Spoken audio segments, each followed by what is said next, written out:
Now Ahab told Jezebel everything Elijah had done, and how he had killed all the prophets with the sword. So Jezebel sent a messenger to Elijah to say, "May the gods deal with me, be it ever so severely, if by this time tomorrow I do not make your life like that of one of them." Elijah was afraid and ran for his life. When he came to Beersheba in Judah, he left his servant there, while he himself went a day's journey into the wilderness. He came to a broom bush, sat down under it, and prayed that he might die.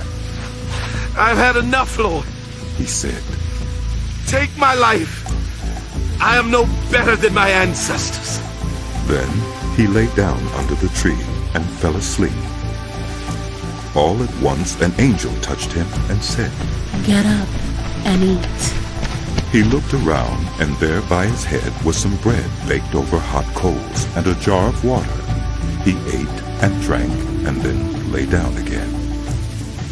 The angel of the Lord came back a second time and touched him and said, "Get up and eat, for the journey is too much for you." So he got up and ate and drank. Strengthened by that food, he traveled 40 days and 40 nights until he reached Horeb, the mountain of God. There he went into a cave and spent the night. And the word of the Lord came to him. "What are you doing here, Elijah?" He replied, "I have been very zealous for the Lord God Almighty. The Israelites have rejected your covenant, torn down your altars, and put your prophets to death with the sword. I am the only one left. Now they're trying to kill me too." The Lord said, "Go out and stand on the mountain in the presence of the Lord, for the Lord is about to pass by." Then a great and powerful wind tore the mountains apart and shattered the rocks before the Lord. But the Lord was not in the wind. After the wind, there was an earthquake, but the Lord was not in the earthquake. After the earthquake came a fire, but the Lord was not in the fire. And after the fire came a gentle whisper.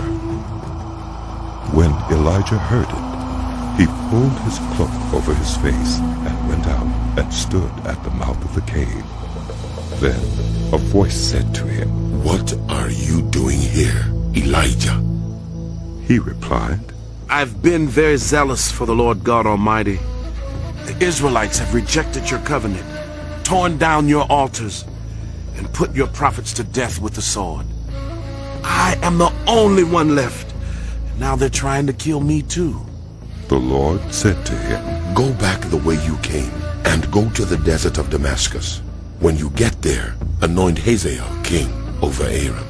Also anoint Jehu son of Nimshi king over Israel. And anoint Elisha the son of Shaphat from Abel-Meholah to succeed you as prophet. Jehu will put to death any who escape the sword of Hazael, and Elisha will put to death any who escape the sword of Jehu. Yet I reserve 7,000 in Israel, all whose knees have not bowed down to Baal, and whose mouths have not kissed him." So Elijah went from there and found Elisha, son of Shaphat. He was plowing with 12 yoke of oxen, and he himself was driving the 12th pair. Elijah went up to him and threw his cloak around him. Elisha then left his oxen and ran after Elijah. "Let me kiss my father and mother goodbye," he said, "and then I will come with you." "Go back," Elijah replied. "What have I done to you?" So Elisha left him and went back. He took his yoke of oxen and slaughtered them. He burned the plowing equipment to cook the meat and gave it to the people, and they ate. Then he set out to follow Elijah and became his servant.